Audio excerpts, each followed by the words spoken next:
just going to talk a little bit about mindfulness tonight. So if you don't know me, my name's Gayatri, so namaste everybody. Just before I begin, I'd like to pay my respects to my spiritual teachers in our village, disciplic succession and supreme.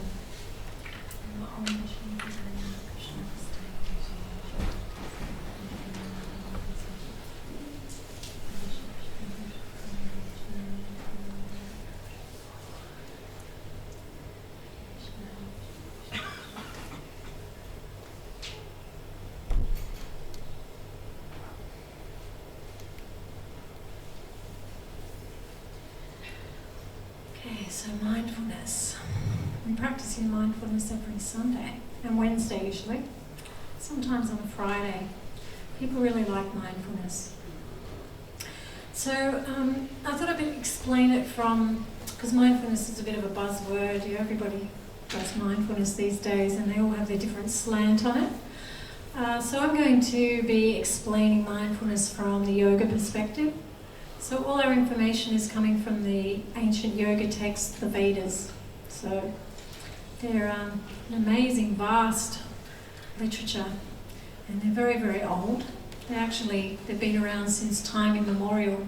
So mindfulness isn't a new thing. It isn't something that's in the modern. It's not a modern technique or anything. It's actually a very, very ancient practice as a part of the Ashtanga yoga system. And so the great yogis used to practice this thousands of years ago. So we're not as if we're practicing anything new, we're just following in their footsteps, which is a wonderful thing. And often mindfulness is described as self-awareness. So becoming aware of the self. But many people in this world, a majority of people in this world don't have any understanding of who the self is.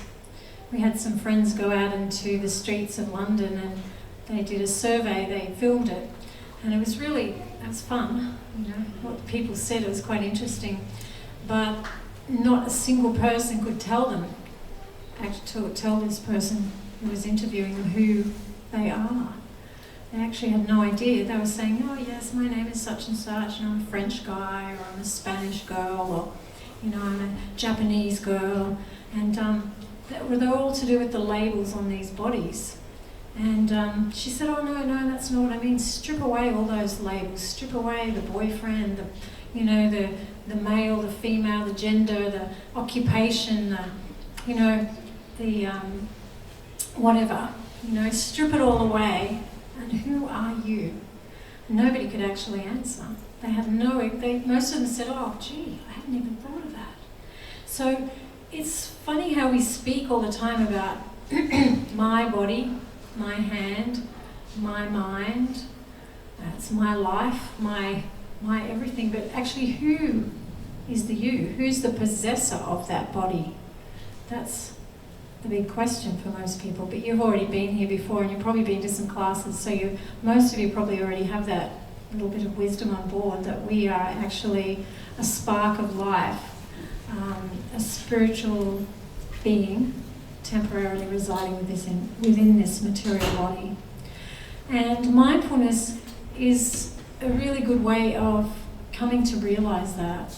We can all understand with our mind, on a mind level, yes, I'm not the body, I'm a spiritual spark.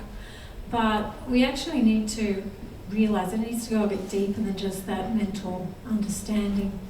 So the more you practice this mantra meditation and the more you practice your mindfulness, the more you become realized, self-realized. That's what it's called, self-realized. And in this day and age, the recommended process for self-realization is this mantra meditation, because it's very simple and it's very powerful. It will purify the contamination covering you, the spiritual being, and allow you to start to shine through, just like a beautiful diamond. The diamond's buried in the ground and you can't see the beauty of the diamond because it's covered in dirt, but the inherent beauty is still there. It's like us, we're buried in these bodies in a way, these minds and these bodies. And so our true nature's not showing through. We've got this material contamination around us, just like all that dirt and mud that covers the diamond. And these mantras actually cleanse away that material contamination, allowing the spiritual being, you, the pure soul, to start shining through. So this mindfulness helps us to understand that when we're stepping back from our body, we're sort of coming to understand, yeah, I'm not this body, I'm not my mind, and we come to understand that this body and this mind, they're tools. They're tools that we have on in order to get through life. And they should be something that we are using and controlling. Most people, myself included, my body and mind controls me. I mean, I'm trying, I know I'm on the right path, I'm heading in the right direction, and I'm being a lot less controlled than I was before I started meditation. And I can feel such a huge difference in my life when I start to, just bring the body and the mind under control and start to use it for your benefit, because your mind is not usually working for your benefit. You, the spirit soul, it's not working for your benefit. It's going to take you off into some crazy places. So you become more observant as you practice mindfulness. You become more observant of all these things, and you start to see with a bit of clarity and a bit of wisdom. Yes, I can see it. It's quite clear. It gets clearer. So mindfulness allows us to, step back from our body and mind and become less overwhelmed by our bodies and minds, which is a great thing, because many people, I just did this afternoon, Share for Care, is that what it's called? It's the mental health organisation. They're trying to help people with mental health, and they asked me to speak, and I was the first one up actually, because they really wanted me to speak on mindfulness. And so people are becoming aware that we need a little bit more than just the medication. Yeah, medication's going to help, but we need more than just that. So they really liked the talk on mindfulness, and they all wanted the links so they could get more of these wonderful tools to apply in their life. And I know it'll help them so dramatically. So mindfulness, it is a very powerful tool that we can use on a regular basis. It can really help us in our lives. I actually had an experience of this probably about 3 years ago. I had my hip replaced, and I've had a lot of joint replacements over the years, because I was born with a problem with my hip, and so I had my first hip replacement when I was 30. I was like in there with all the really old ladies, and everyone's going, "What are you doing in here? Why are you having your hip replaced so young?" And I was always the one with all the medical students around looking at this hip because it's so weird. It attracted all the young medical students, so I'd be in the bed half dead with 30 people around checking me out. It's horrible, actually. I went, okay, whatever.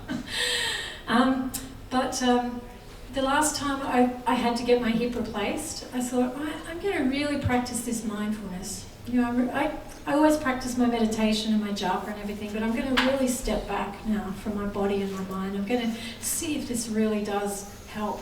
And so the first thing I did was I didn't become overwhelmed by thinking about it, because when you've got a problem and an obstacle, you start to just immerse yourself in the problem. Yeah, does everyone do that? We all do, don't we? And it gets bigger and bigger and bigger and bigger. And so I thought, I'm not going to do that this time. So I didn't give it the time of day. I just went on with my life, and I thought, yep, something is going to happen. I have no control over this. All I did, I had a little bit of control. The doctor said you can live in excruciating pain or you can have your hip replaced. So I did have control. I could have lived in excruciating pain, but I opted for the latter because I wanted to teach my yoga and everything and come back and teach meditation. And I was having a difficult time doing that. So I didn't give it the time of day. I just went on with my life. I practiced my meditation every day, and I immersed myself in that rather than my problem. So I got to the operating theatre. I got there on the day, and it was like, oh well, I'm having my hip replaced today. Normally I'd be like getting nervous and butterflies and I'd be thinking of all the things that can go wrong, because the doctor gives you a list, you know. You can get infections, you can lose your hip, you can die, this and that, you know. He just rattles it off. It takes him like 10 minutes to rattle all these things off that can go wrong with you. And each of them is like a little stab in the heart going, oh my God. You come out thinking, I'm going to die. But it's not really like that. He just has to tell you that for legal reasons.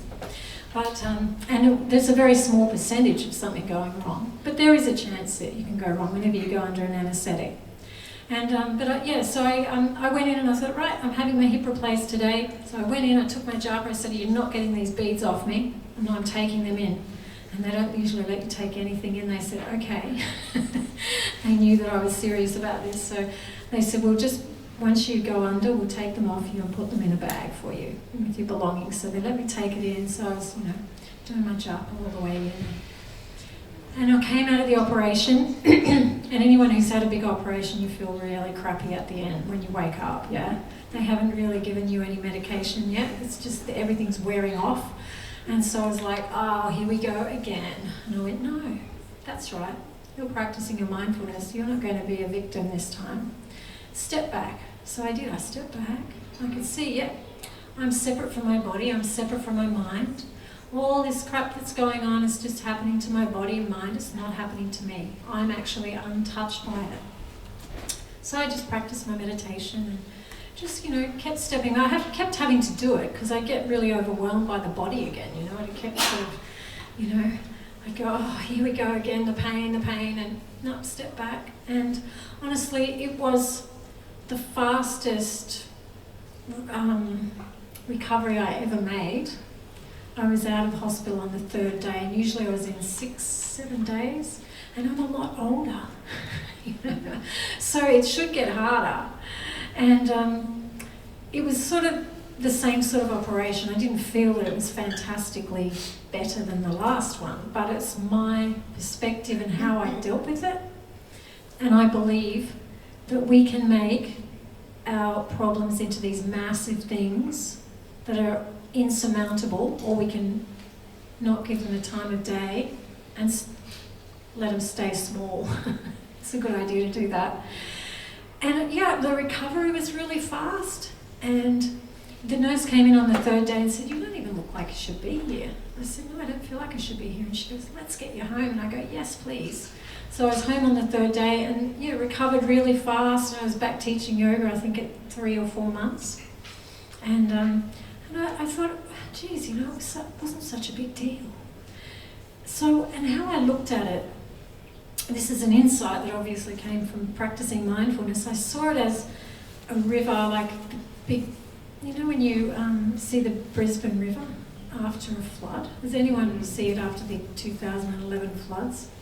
Not only were there trees and things floating, there were actually restaurants floating, bridges. There was a whole restaurant that was floating down. Did anyone see that? It's pretty cool. The poor guy, though, I don't think he ever recovered from it. His whole restaurant floating down, and there were bridges, and there were dead animals, and this current was so strong. Like, it was just, nothing can stop that current. And most of the time in our lives, we don't have a lot of control over most of the things that are going to happen to us. Yeah, we have some control over some things, but not everything. So most of the time we just have to see it like this big river, and there's obstacles on that river, big and small. The big restaurants, the little logs, there's little tiny things floating in the water, and you just see it coming towards you. It's like this huge current, and you can't stop this current. It's coming towards you. It's coming, it's here. I'm going through it now, and it's gone. It's gone. And before you know it, it's like a little pinprick on the horizon. And it's like, what? Why did I make such a big deal out of that? It's already gone. We make such a huge thing out of small things in our lives. We make them into big things. And it really proved it to me, because this wasn't just something I was taught, it was something I actually experienced. And I thought, what about all the problems, those big insurmountable problems you had 10 years ago? Where are they all? You can't even remember what they were. They go. And that's the temporariness of this world. Things don't last. So we get overwhelmed by anger.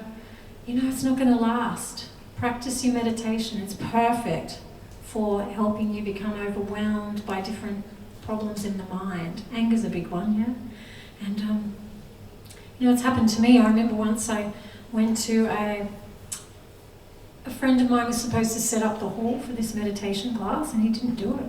And I got there, there were 20 people waiting out the front. Nothing was done. The hall was just empty and locked. So, I got really angry. And I didn't even want to stay. I wasn't doing the class or anything. I didn't want to stay for the kirtan. I was just too angry. and I thought, no, this is like my medicine. I really need this, obviously. So I stayed, and in 10 minutes it was gone. I just thought, oh, well, it's just something that happened. It's all fixed now. Like, we were 10 minutes late. People understood. They helped us get ready. And it wasn't a big deal. So it proved to me that meditation, it really is great anger management. It's great for any emotion that's overwhelming you.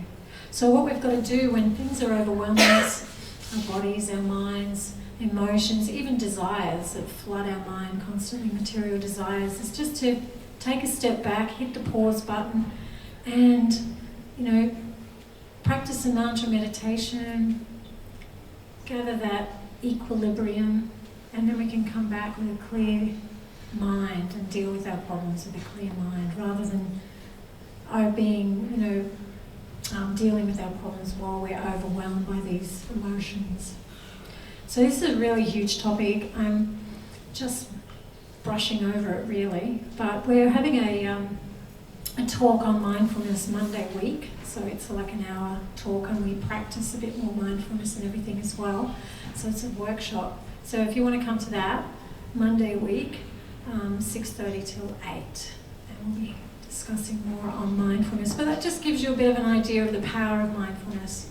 So it becomes a part of your life where you start to be able to step back and observe rather than just getting caught up in it all. It's like, instead of diving into that river, because I said the mind was like a stream, it's actually more like a raging river. It's more like that, don't you think? It's more like that Brisbane river after the floods. It's more like that than a trickling stream most of the time. So, we don't dive in. It's a real dangerous place. We don't dive in. Just stay on the bank and observe. And you'll find that you'll gain a lot of clarity and a lot of insight by doing that. And it's a really wonderful thing. It's helped me so much in my life, so I'm hoping that just having that little bit of wisdom can help you as well.